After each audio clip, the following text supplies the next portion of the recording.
All right, we're preparing to live stream the meeting. You're all set. Well, good afternoon. My name is Rachel Talbot Ross. I serve House District 40 in the Maine State House of Representatives, which comprises the neighborhoods of Bayside, East Bayside, Parkside, the University of Maine campus. It's my pleasure to welcome you here today as chair of the Legislative Subcommittee to implement a racial impact statement process pilot. And we should start with some other introductions. And I will turn to my colleague, Speaker Fecteau. Thank you, Madam Chair. My name is Ryan Fecteau. I represent my hometown of Biddeford in the legislature. Senator Daughtry.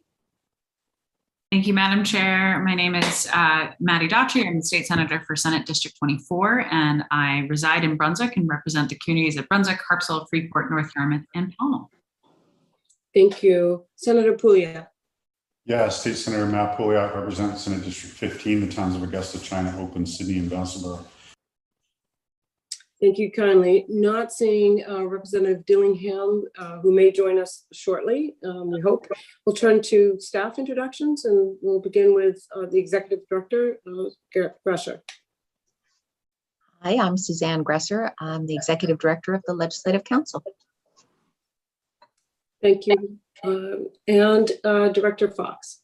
Thank you, Madam Chair. Yes, my name is Danielle Fox, and I'm the Director of the Office of Policy and Legal Analysis. Thank you. Thank you all for being here for our second meeting on this topic. I'm going to turn the meeting over to Director Fox, who has sent us quite a bit of information for our discussions today. I will just let you know that since we've met, both Director Fox and Executive Director Gresser and I attended a meeting that was put together by Samantha Warren from the University of Maine system. We did that this morning. It was a really quite illuminating discussion. The University of Maine system is leading a lot of this work throughout the state on racial impact analysis. We learned quite a bit, and one of the things that came out is for us to really be focused on the work at hand, which is to try to design a pilot that will then lead us into a larger, hopefully will inform a larger term process. But for us right now, looking at key elements of an analysis statement, trying to assign value to each one of those elements. What is the appropriate place in the process for the analysis? What's the data needed? All of those components, which we'll get into right now, we discussed this morning with a team from the University of Maine system, and they want you to know that they stand ready to help us in this process as we move forward. So a great group of state resource and expertise that we have available to us. So without further ado, I'll turn it over to Director Fox and we can get on with our meeting. Thank you. Thank you. So at the last meeting, I doled out homework assignments, mostly to myself. I did give one to all of you as members of the subcommittee, but I did want to let you know that I put together several of the items that were part of my homework assignment into one memo, which is to identify the state that appears to have had the most, well, not success, but has prepared or presented the highest number of racial impact statements. And as Speaker Fecteau guessed, it is the state of Iowa. And then I was also tasked with looking at whether or not people evaluated the impact of those impact statements. And one of the, a focus that you gave me, or that the chair of the subcommittee gave me, was to look at outcomes. So I was able to find some reports that did an analysis of the Iowa racial impact statements, and I have summarized those for you here. I've also attached the source documents that I used. These are not the only types of assessments like this, but they are ones that did include some quantitative information, so some statistics, and it did seem to focus on outcomes. A lot focus on what's included in a racial impact statement, and does maybe a more subjective analysis, but this one I think talks about outcomes in terms of the impact on legislation and its passage or failure. So I found 3 reports. One was a very simple analysis that was done by the Associated Press, and it was published in the Des Moines Register in 2015. And that essentially just broke down a sample of the some impact statements that Iowa had done to date. So they hadn't been at it very long, but those that they had done to date.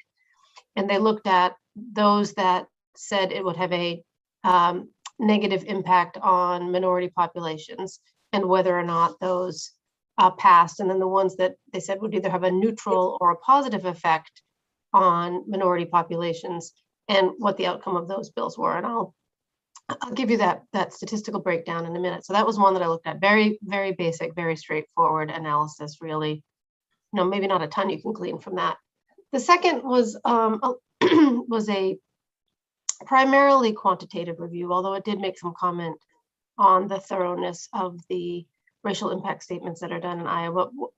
But for the most part, it was a quantitative review, although the author did develop a scoring system, and he looked at it by year. So for each year, did the impact statements sort of move the needle in terms of the impact on, in particular, incarcerated persons in the state of Iowa. So they found a topic to focus on, and that he looked at statements and the impact on incarcerated persons because there was a baseline understanding, and that had been established with the development of these racial impact statements in Iowa, that there was a disproportionate number of minorities incarcerated in Iowa compared to the overall population.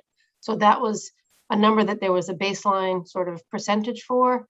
And this author looked at those each year, the racial impact statements, and he gave them a score of positive, neutral, or negative. On balance, the overall assessment was that these racial impact statements have been neutral in terms of affecting the rate of incarceration of minority populations in the state of Iowa. And the last one, the last review that I looked at, it's definitely a qualitative, probably most would consider it a subjective analysis of Iowa's racial impact statements, but it did include some basic statistical analysis in there. And the reason why I wanted to include that is because it covered the racial impact statements for the longest period of time. So it did say that they looked at 176 racial impact statements from the point of the first one, which was done in 2009, all the way through 2019. So that's the longest period of time that any of these analyses took racial impact statements into consideration. So a 10-year period. And again, they reviewed 176. The breakdown, for whatever reason, and I was unable to figure out why, only includes 164 when they break them down. So I'm not really sure where those 12 impact statements went, but when they did the categorization in their report, they were missing a few, and I can't quite figure out why. So again, the Associated Press review, they looked at 61 bills which had a racial impact statement. 26 statements indicated that the proposed legislation would have a disproportionate negative effect on minorities, so broad, not any particular subject matter, just generally. And of those 26, 6 were passed in both chambers and became law. So a little less than a quarter became law, even though it said that it would have a disproportionate negative effect on minorities. And then the remaining 35 indicated that the proposed legislation would have no impact or a positive impact. And of those bills, those 35, 14 were passed, so a greater percentage. That's a pretty straightforward, sort of simple analysis there. The one from the Simpson College Urban Studies Institute, it should be noted that that author began to do this work in collaboration with a former Iowa legislator who was the sponsor of the bill that enacted the racial impact statements. I think that's worthwhile to note. And the author did note that there were some limitations on data, and also he acknowledges that there are many other factors that come into play when people make a decision on bills that deal with the criminal justice matters that these in Iowa did deal with. So again, he created a scoring system, and he gives 3 scores to the bills that were subject to a racial impact statement per year. So it's broken down by those numbers of years. And I think those went through 2009 through 2013. And if a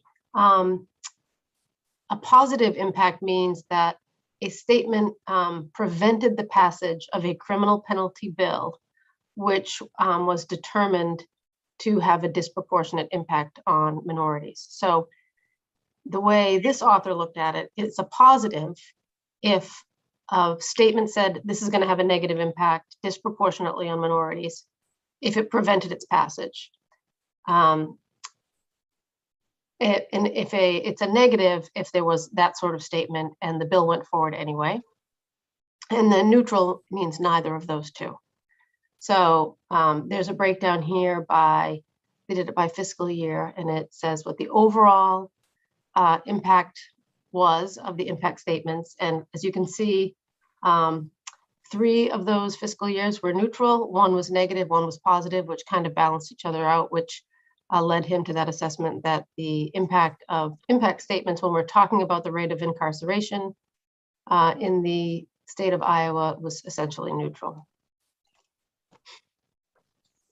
And then the last one, it gives essentially, this one looks at the categories that are used by the legislative staff in Iowa.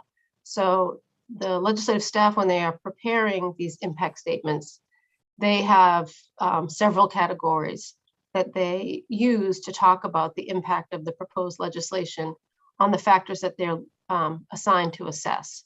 They also provide additional information. This isn't all that's in an Iowa racial impact statement, but they all get one of these ratings, which is negative, which is that the proposed legislation would have a disproportionate impact on minorities. That positive, which it would reduce the number of minorities in prison or result in shorter sentences for minorities. Minimal, which for Iowa legislative staff is that there's no or minimal impact. No effect means no impact. Unknown means that the legislative staff agency states that the minority impact of the bill couldn't be determined. And then sometimes there's no statement attached for whatever reason, either that the bill moved too quickly in the process and a statement wasn't attached, or I don't have a breakdown of the reasons for why you might have no statement attached, but that is one of the categories. And here is the breakdown. If you have that in front of you, I'm assuming you all have that. It lists the breakdown of those bills in terms of how many were in each of those categories, and then what the past rate was for those bills. So bills, there were 41 bills, for example, that had a negative rating from the legislative staff agency, and 4 bills out of those 41 ultimately passed. So there's a pass rate of 22%. The highest percentage is bills that did show that there would be a positive impact on minorities, and 4 out of 11 bills. So it's a lower number of bills overall, but the passage rate was relatively high. And those that had a minimal impact, there were 18 bills and 6 bills passed. And the unknown, there were 52 bills. So that's a pretty high number in terms of those that received that categorization, and only 16 bills passed, so a fairly low number of those. And then when there was none attached, there were 19 bills, 3 bills were passed, which was a rate of 16%. So that might give you a sense of how people are viewing the impact of racial impact statements in the state that's done the most of them.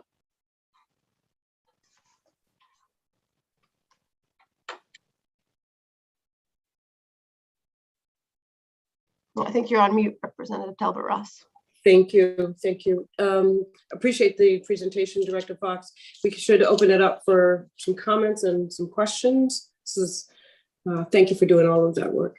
Sure, and I failed to mention at the beginning of this that these are posted on the subcommittee's website. So if anyone is listening or watching, this memo and the source documents are all posted on the website. Speaker Facto. Thank you, Madam Chair. How do we get to that website? Oh, so if you go to the legislature's main page, On the left-hand side, there's like the news feed and it should say legislative studies. Legislative interim studies. Yes. And if you click on that, it should bring you there. You might have to scroll down a little bit and look for the, Thank you. Thank you. you're welcome. So I can just start it off if I could ask a question, and maybe it's more of clarification to the director. And that is, it seems like we're really talking about two streams of outcomes. One is whether or not the statement had an impact on the passage of a bill. So that's one outcome.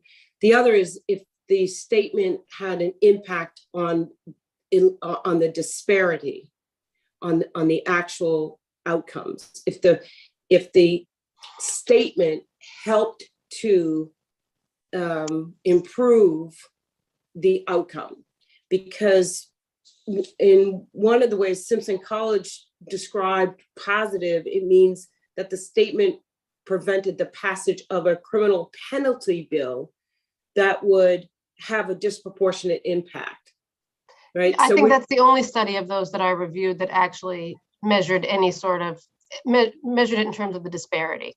So I think the other two are simply pass fail in whatever way they decided to look at it. The Simpson College review is the only one that looked at a particular disparity, which is the rate of incarceration. And I believe that at the outset of this, the rate of incarceration in the state of Iowa was 26% among minority populations, or 26%. And then the overall, I think, I want to get this right, the population of the state is 88% Caucasian or white. Right. So, and so I just want to point that out for the members of the subcommittee, because we need to keep in mind what the goal is. And so part of it is, yes, to use these analysis statements in the deliberative process of creating the law. But the other is really not up to us, which is how then that analysis impacts a particular disparity.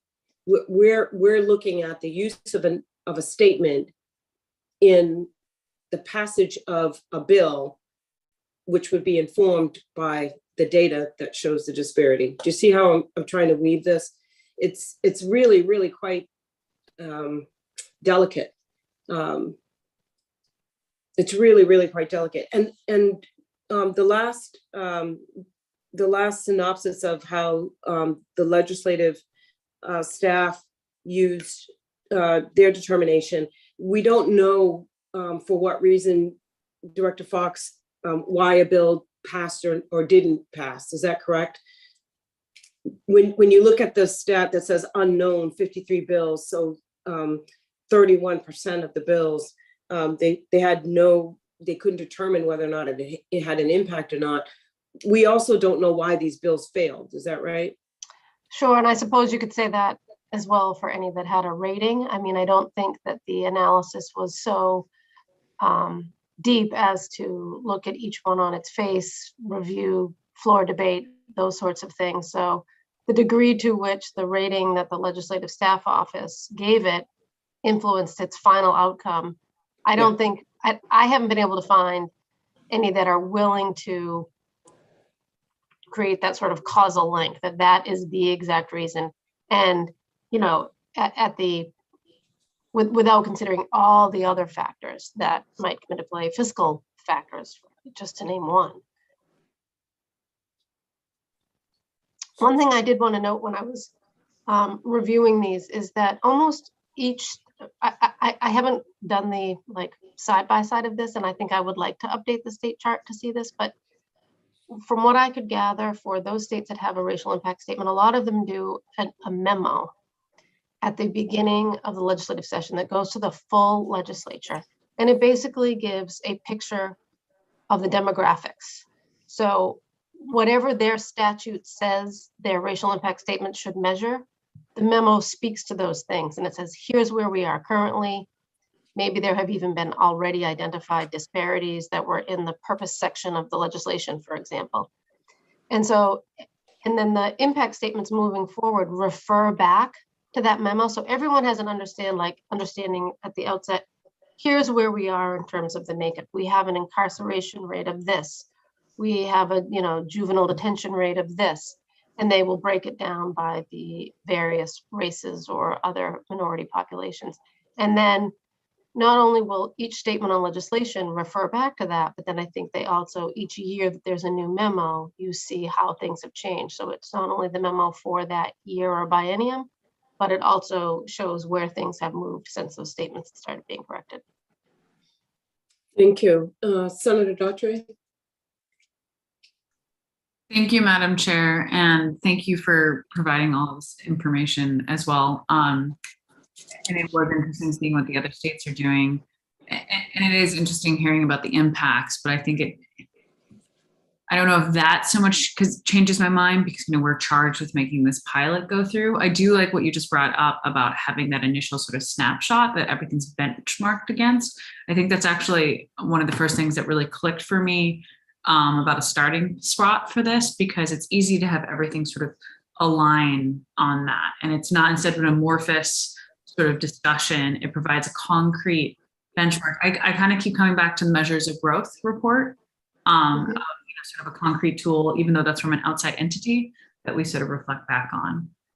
So just want to say, I think that might be like a really good starting point to sort of help us potentially narrow down the scope, or just at least have as a tool. Thank you, Senator. It does help orient you to how this can all start to take shape.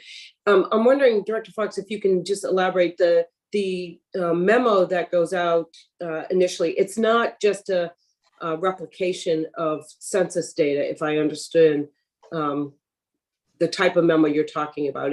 We just don't download census data. It is much more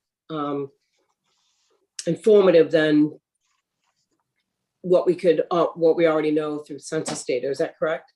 Yeah, so it does have quite a bit of census data, but it will talk about arrest rates, and it will, because they have that historic data even before they had racial impact statements. So you're able to see, so they have arrest rates, property crime arrest rates. Again, there's a criminal justice focus here. They break it down by gender. They talk about incarceration rate by race, and various other measures. I mean, it's not very broad, the things that they've measured, but it does give some basic demographics. But it's based on what Iowa says they're supposed to be measuring. So it does suit with what the statute says their impact statements are supposed to measure.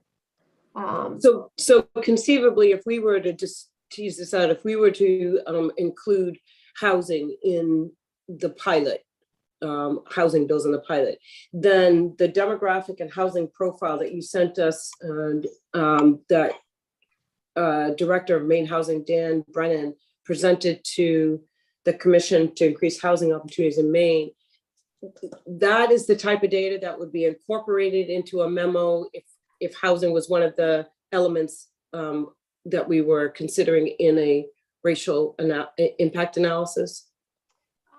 That would be the type of data that would be yes, yeah. Yeah. Yep.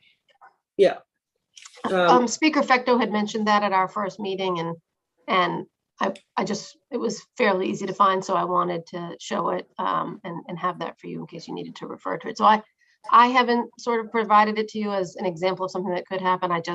Since it was mentioned, I wanted to make sure that you had access to it because Speaker Fecto brought it up.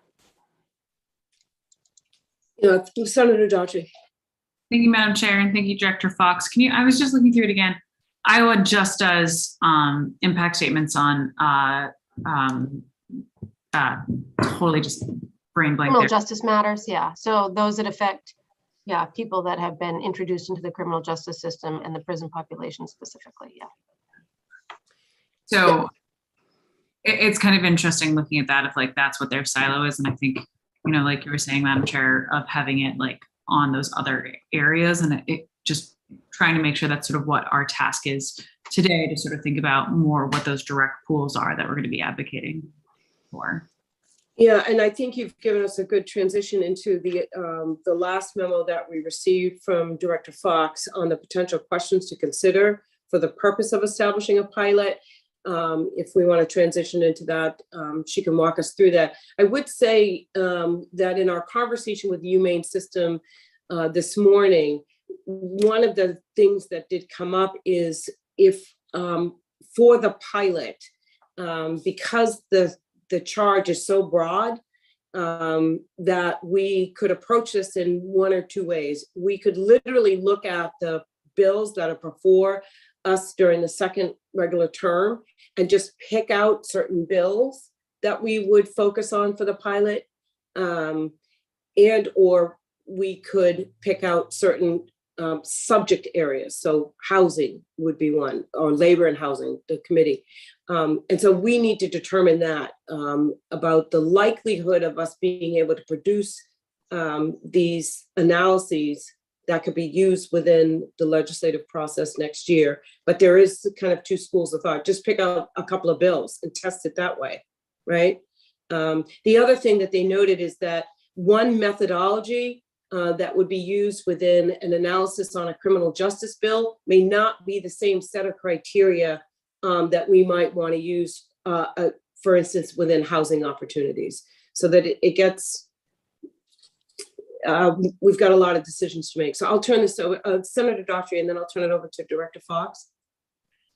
Sorry, apologies to for sticking my hand up again, but that's exactly what I was sort of thinking about, and piecing out that the methodology will definitely be different amongst different groups, and maybe picking a couple of bills or figuring out the best way to sort of limit it. Because for me, one of the areas that I think these could be particularly key that doesn't fit into those other ones is education, making sure they're able to meet those benchmarks, but what we use to measure that is going to be very different than what we're using in the other aspects as well. So how do you start without completely creating a whole other new subset of something? So That I'll just add a brief comment. That's exactly right, Senator. And in fact, in our discussion this morning, we were thinking about education only because we already have a built-in resource with EMPRI, and they're already doing some of this data collection and analysis. And so that may be a natural place for us to at least focus some of the pilot on, is within education, because we already have that data research component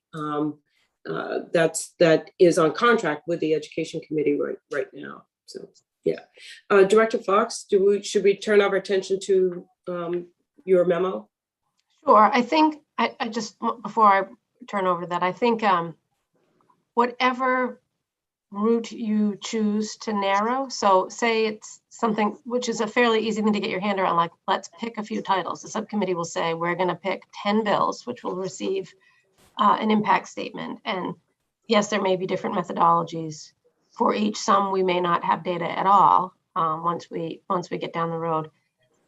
Even with that rather simple way of narrowing, I still think what we're measuring, what is the thing that you want to know about whether there might be a disparity in this program. So there will be tough decisions one way or another, I think, in terms of narrowing what you do for the pilot. But if I did just send you all to put it on the top of your inbox, the memo with regard to narrowing your focus. I don't know that this is helpful to you. I try to be thoughtful about my questions because I think this is a difficult task to try and think about all the potential impacts or potential elements of a racial impact statement and then narrow it down into a pilot. I think that's a big struggle. And I even struggled putting this document together. So you don't have to consider all of these questions, but I did put them together thinking about your previous discussions, and hopefully they might either send you down some path that you think is a good one in terms of establishing a pilot or help you narrow your focus. So do you all have that in front of you, or would you rather have me screen share? I have it. I would, if my colleagues have it, I would prefer to have you present it and not screen share, but.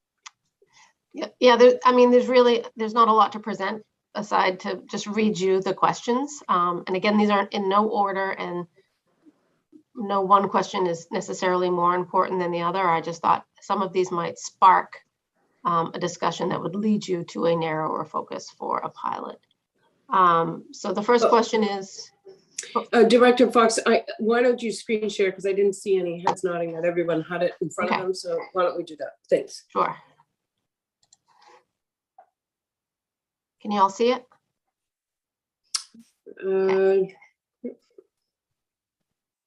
Yes? All right.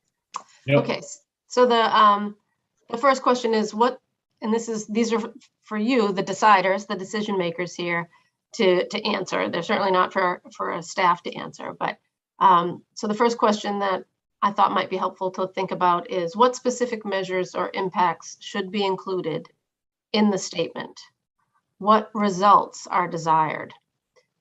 So some examples of that could be, are you trying to identify a disparity, measure a change in a disparity that you already know exists, which would require some baseline information or at least an acknowledgement that there is a disparity? Would you be looking at disproportionate impacts of a policy on one group based on demographics? So this policy would impact in one way or another a particular minority or the entire group of minority population. I think the statute now refers to historically disadvantaged racial population. So however you define that, maybe it affects them, that full group, disproportionately compared to the rest of the state.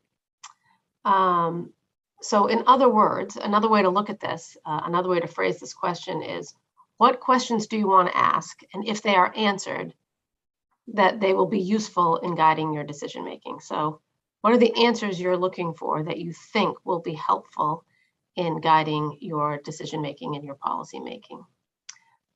If questions are identified, is there a particular policy area that they see most applicable? And again, this is with the idea of narrowing to a pilot. If you can identify those questions that you really want answered, is there a committee or a particular program or subject area where you could focus and you could select bills from there, or you could pick a percentage of bills in a particular committee that will receive this sort of analysis? Another question that might help you think about narrowing is, are there particular policy areas or committee jurisdictions which seem most appropriate for a pilot, or for which you feel the need for an impact statement is most compelling? Do we know where we might have some existing baseline data to measure the potential change or the impact of legislation? So maybe that's a place to start. So we know we've got data on these sorts of things. Let's focus there because we know we'll be able to measure them, and then we just have to work on the methodology and the magnitude or the number of bills that we're looking at.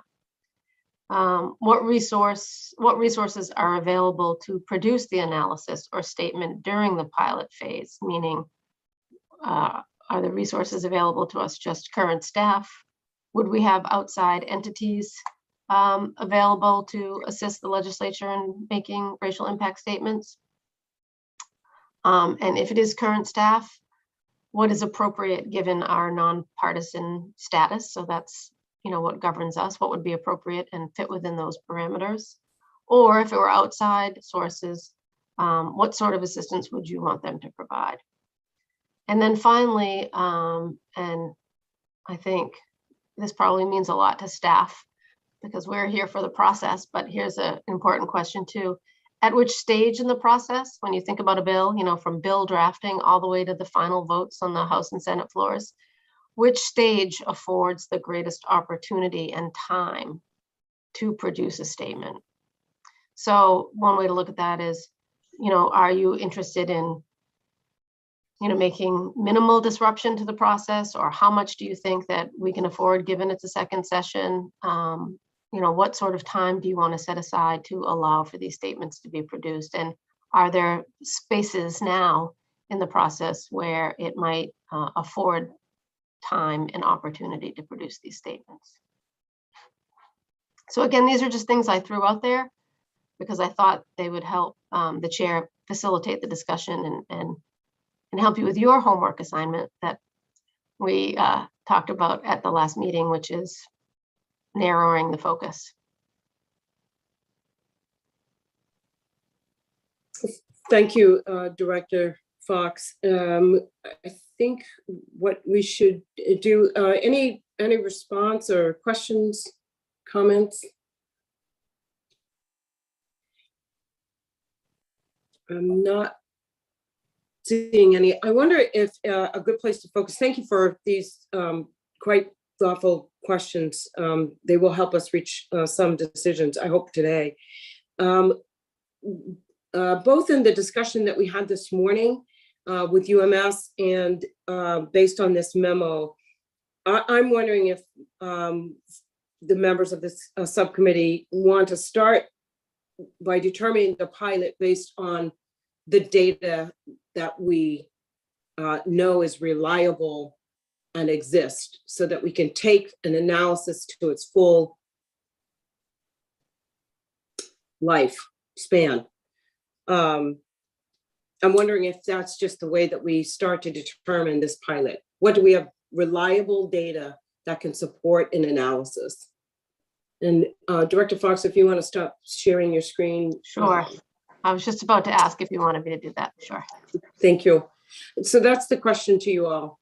As a way to get ourselves into this pilot, is it reasonable to suggest that we will make a determination of the scope of the pilot based on the reliable data that we have access to? So that we don't replicate what happened in New Jersey, where they had a mandate to do this within criminal justice, but most of the statements came back and said, we can't determine anything because we don't have the data to do it. That's a useless exercise. And the other, I guess, question, so the baseline data, do we have reliable data? Senator Daughtry. I mean, I would agree with that. It's not potentially productive to start this if it's just going to keep coming back, like you're saying, and say no available data. I think that speaks to a much bigger issue that's separate from this conversation. I do know, you mentioned, MEPRI with the humane system, and I know in education we have to keep a lot of these statistics for a multitude of things. So I know I always come back to education, but I do know that's one area where we have good, reliable statistics and information on a lot of this. Yeah, I agree. And I know that Margaret Chase Smith Center just finished a pretty significant analysis and came up with a methodology for the main can't wait climate work. And so I know that there's some built-in capacity with the Margaret Chase Smith Center to do analysis around environmental impact. And that methodology, I think, if I recall, and Director Fox can correct me if I'm wrong, Jonathan, I apologize, I'm not. Oh, from this morning? Yeah, from the Margaret Chase Smith Jonathan Center. Rubin. He did indicate that they would be willing to adjust. They would be able to come and present on their methodology so that we could see if it were transferred into some of the other areas. But they did an extensive analysis for that report and for that work.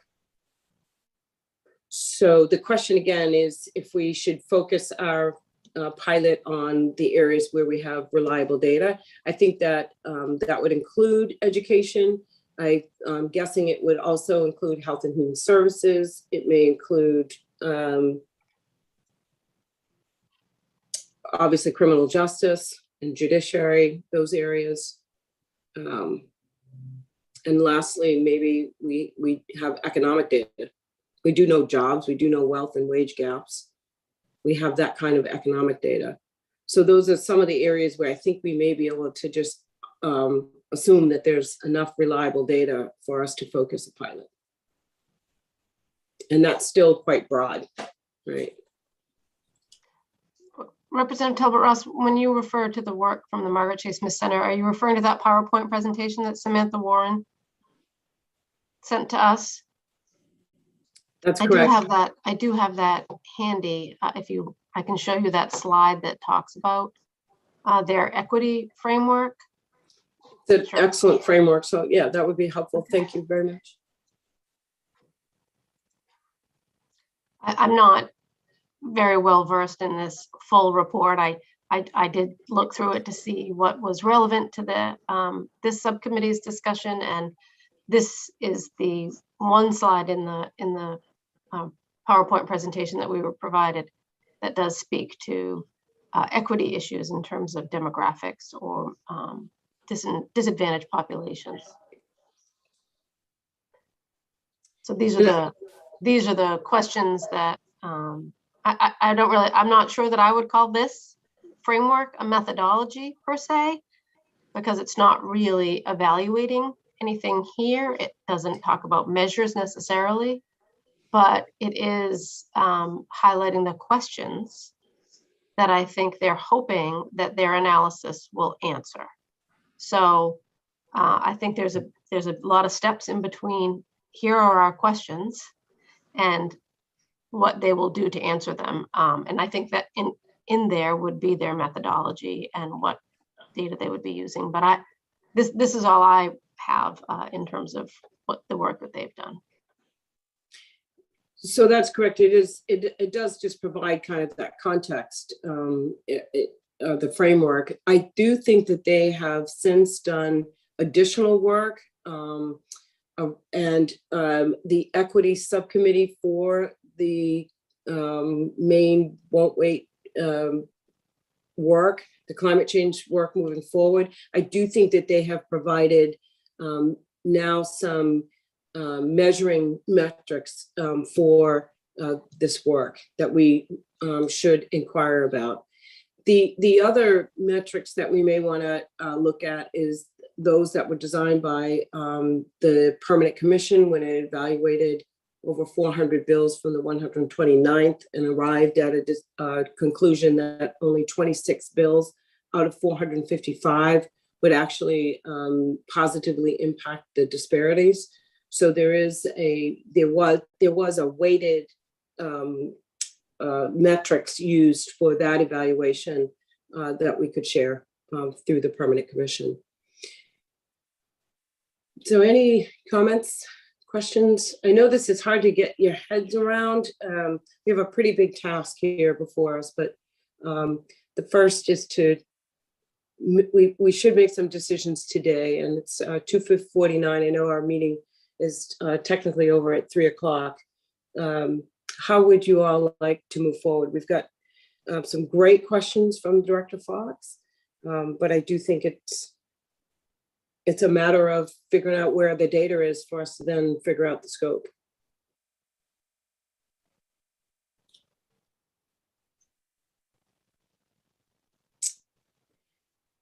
Yes, Speaker Facto, please. I would, thank you, Madam Chair. I would just wonder if, trying to think of like the best way forward, because I feel like with a pilot, the whole point is to find out where the data is and where it isn't. And I'm not sure if it's fruitful for us to send staff on a mission to like dig up where that data is, because it may take a good deal of time, and it may be driven by the content matter that's before the staff member or staff members with a certain bill. And so I almost feel like, I feel like for the pilot, at least, the approach should be how many bills do we want to include in this pilot? You know, I think just a number, and then let's have a process by which these statements can be requested and ultimately produced for those bills. And then when the pilot is concluded, let's draw some conclusions. Let's hear back from the staff who worked on it and find out where was their data, where was it, what subject matters was it easy to obtain data on, where was it difficult, where maybe where there was none or very little. I feel like that is the purpose of, at least from my perspective, like the purpose of a pilot is to be able to do that analysis and gain that information. And I feel like it's only something that you can get if you put this into practice versus saying, go find out where the data is, and then we'll determine which subject matters. I just don't feel like that would work as well as saying, okay, let's cap it at 30 bills for the 120 for the second session of the 130th. Let's have a process by which those statements can be requested for 30 bills, and then let's see what we get. Let's see what those statements look like. Let's see what data was available. That, for me, that just feels like the easiest way forward, but also the way we're going to have the most fruitful analysis at the end of the pilot program. Just my 2 cents. Yeah, Senator, thank you, Speaker Facto. Senator Daughtry? Thank you, Madam Chair. Yeah, just thinking about what Speaker Facto just said, I think that really does make sense. I mean, we do know there's some areas we're going to be missing some data, but if there's a way you could set like X amount of bills for the pilot, and then say, we could say for like whatever the mechanism is for approving or requesting them, hopefully make sure we're not getting them all in one committee is the only thing I would say that I would want to build in there, so we can get a little bit across the different areas we've discussed. And then, we'll hear back from not only, the staff and preparing them, but, the legislators as well, and to see what their process was of interacting with them and how we can improve or go from there. So thank you for that, Speaker Facto. I'd agree with that. Thank you, Senator. Director Fox? The authorizing document does talk about making sure that there are statements or that at least one, but no more than 4 committees participate in this pilot. So that's a way that you could narrow it, and it does require that those committees report back. So that's already built into the current authorizing legislation, and they would report back after the end of the second regular session. There's a time frame in there. I can't remember exactly what it is, but there's a deadline by which they would need to report. So you could pick the committees and give each committee a certain number, and then that might make a less complicated request and approval process. You picked a number of committees that you wanted to be part of the pilot, and you gave each of them a number, and if maybe some other threshold, whether the bill has some support or a majority of the committee wants to see a statement before they've even voted on it, you're the experts at when that's a good time, and that might make things a little simpler in terms of establishing a request and approval process. Senator Daughtry? Thank you, Madam Chair, and thank you, Director Fox. That's actually wildly helpful. If we had it just to 4 committees, and thanks for reminding us of always going back to the source. But I would just say, just to throw it out there in the interest of time, if I had to pick 4 committees right now, education on criminal justice, labor and housing, and environment and natural resources would be my 4. So I don't know if that's helpful to throw out at that time, but that's sort of the first 4 that come right to the straight of my mind. Thank you, Senator. I think with 5 minutes left to go, I'm grateful that we landed somewhere for consideration. Why don't we first agree that that's the pathway that we're going to move forward. We'll select the 4 committees. We have up to 4. Senator Daughtry just offered her 4. I could offer mine. But if we can agree to that, then and perhaps a certain number of bills within each of those committees, it may be enough for Director Fox to move forward. We still have to create essentially 2 things. One is some directing memo to those committees. I mean, they have to have direction and know what they're looking for. They have to have something to evaluate what bill they would like to apply these statements to. And the other component of this that we have not talked about is data is both qualitative and quantitative. And while we might have the quantitative data, certainly Director Fox talked about this at the first meeting, that the qualitative data is harder to get to and actually may not be appropriate for nonpartisan staff to be able to bring that into a conclusion for a statement. So that's a quagmire as well. Would you like to either Speaker Facto or Senator Pouliot, would you like to weigh in on whether or not you're comfortable with choosing up to 4 committees. And then at least that's a decision that we've made. Yeah, I'm okay with that. I mean, I think I've outlined my concerns with you earlier on, and I'm not going to be like an obstructionist in this, but I'm also not like a giant champion either, only because I just feel that it's going to be very difficult for us to get our hands around the appropriate data for this to make sense for the state of Maine, given our population and lack of racial diversity, sadly, lack of diversity that we have in the state. So, I mean, I'm all for us doing what we can to try to make sure that the laws that we pass are fair and equitable, for sure. I just, I don't want to also spend hours and hours of staff time only to come up with essentially no verdict. You know what I mean? In terms of, because of lack of data. So if we could head down the path of better data collection, that may be our best course of action, and then utilize that data to make appropriate, recommendations, and that, I think, we're headed in the right direction. But whatever you all kind of come to consensus on, I'm willing to support to kind of move us forward. Thank you, Senator. Very well stated. Appreciate that. Speaker Facto, you're okay with moving the idea of 4 committees, focusing on 4 committees? And do you have any suggestion on that? I know we need to close very soon. Yeah, just to clarify, Danielle, did you say that we have to have, it's a minimum of 4 or a No, maximum? minimum of 1, maximum of 4. Okay, thank you. Yeah, I think that makes sense. And I think I think it'd be helpful for our next meeting if Director Fox can huddle and think about how many bills you all would have capacity for, because then that will determine how we divvy up those bills between those 4 committees.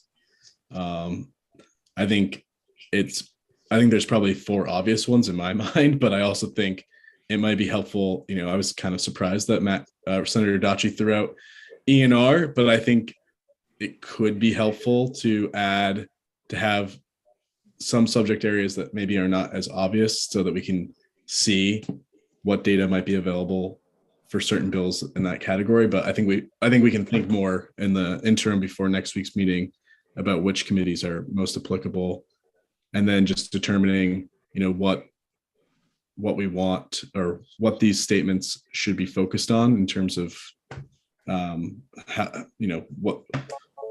terms of the I think we talked last meeting about defining the population that we're talking about, who's impacted, and what we want the statements to look like, in terms of their analysis. I think in some cases it's going to be case by case basis.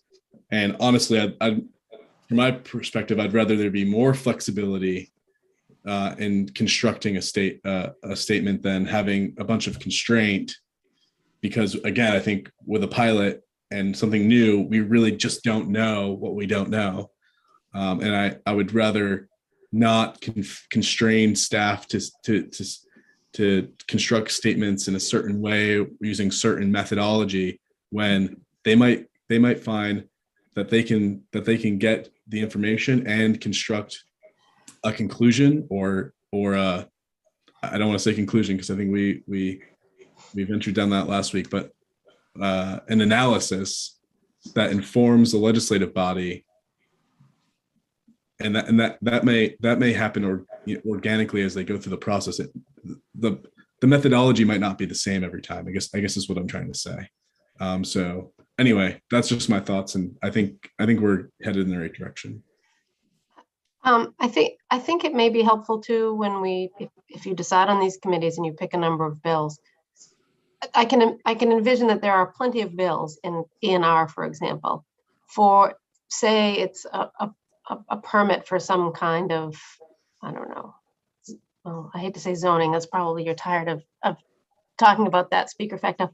But there may be no, they don't collect someone's demographic data when they apply for a permit necessarily. So that would be a really difficult one to extrapolate. So even if you don't have a quantitatively based disparity, where you think there might be a disparity, so where members of the committee say, this is a place where we can envision that people in different demographic categories might be treated differently. And then see if the statement shows that that might be true. Or again, there may not be the data because depending on what the program is, they don't collect it. So they may be able to narrow based on, the committee might have that expertise to say, well, I know they collect data. They do collect demographic data on this sort of thing. And there could be a disparity here. Let's see if this one works. So to let go of the idea of whether or not it will influence the outcome of the bill and just say, is this a good candidate for the pilot in terms of producing a statement? So forget about the big idea, which is, I think your idea is that it would somehow be a factor in people's decision to support or oppose a bill, rather than have that be the focus. When you give guidance to the committee, say, where has this been historically, where has this been an issue of discussion that it might impact different demographic groups differently, and start there. I think that there probably are experienced members on committees that might be able to identify that. So that might be helpful if you're struggling to help them narrow down which bills they might focus on. So that could be from the subcommittee itself to give them guidance on how to select. Yeah, I appreciate that, Director Fox. I think we're definitely going to have to do that. And just, I'll just weigh in that for me, the 4 areas would be education, criminal justice, anything that looks at economic stability. So that's either labor and housing or IDEA, and then definitely health. I'm thinking more broadly around quality of life. So health, economics, education, and then the ways in which the criminal legal system interrupts that quality of life. I think we are at time, and I want to respect your very busy schedules, including those of our staff. Thank you again, Director Fox, for all the work that you are doing in this to get us educated in it and also moving us forward. I really like Senator Pouliot's comments on, one of the conclusions of this exercise may be that we definitely need to invest in better data collection. I think you and I would agree on that 100%. So until our next meeting, it looks like we do have some homework. We should try to digest the materials that were given to us, because we eventually still have to come up with the direction to the committees, the number of bills, and then think a little bit more about whether or not these statements need to conclude something for our committees, similar to a fiscal impact analysis that is based on assumption and data. It actually then concludes something. So lots of room for us to go next meeting, and appreciate all of your time. Any closing thoughts from committee members and Director Fox? Would it be helpful to sort of recap the ideas that we had for narrowing, especially the ones that we've discussed at the tail end? Maybe we could just put that in a summary or something for the members of the subcommittee. That would be excellent, Director Fox. Thank you very much. Thank you, Executive Director Gresser, and to my colleagues. Thank you, Speaker Fecteau, Senator Pouliot, and Senator Dodger. Oh, there. Hi, Catahoula. Oh, Dottie. Yeah, thank you all for your time today. Look forward to our next meeting and discussion. Have a good rest of your day. Thank you. Bye-bye. Bye.